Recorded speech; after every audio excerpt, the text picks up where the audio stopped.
আসসালামু আলাইকুম।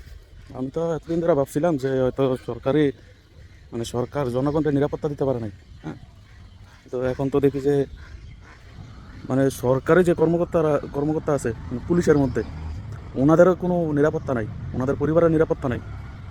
ওই যে রাজাউল করিম মল্লিক, পুলিশের কত বড় একজন অফিসার, উনি তার নাম যে কিতা, ওই ইস্কনের আছে বেঞ্চুদের নাম কি কি চিন্ময় দাস না কি, যে তারা গ্রেপ্তার করার কারণে উনি ওনার ছেলেমেয়েদেরকে ঠিকমতো মানে স্কুলের মধ্যে বলে পাঠাইতে পারে না। ওনার পরিবারের উপর এত চাপ, ওনার উপর এত চাপ, ওনারা ফোন দিয়ে হুমকি দেয় মারার। তো এবার চিন্তা করেন কোন অবস্থায় আছে নিরাপত্তা। হ্যাঁ, নিরাপত্তা নাই, এই সেই নিয়ে তো আমি 2-3টা ভিডিও করছিলাম, তাই না? তো এখন দেখি যে দেশের জন্য যে কাজ করতে চায়, দেশের নিরাপত্তার জন্য যে কাজ করে, সেও নিরাপদ না। সরকার তারাই নিরাপদ দিতে পারে নাই। আর সাধারণ জনগণ তো অনেক দূরেই থাক।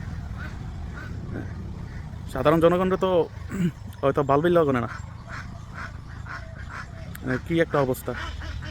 এত বড় একজন অফিসার, তার পরিবারের নিরাপত্তা উনি শিওর করতে পারতেছে না, সরকার দিতে পারতেছে না।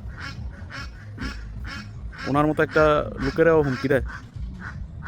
হ্যাঁ, উনি একটা বক্তব্যের মধ্যে বলছিল, না লাস্টে না, কিছুদিন আগে, উনি ওনার ছেলে মেয়েদেরকে স্কুলে পাঠাইতে পারতেছে না। এতটা খারাপ অবস্থা।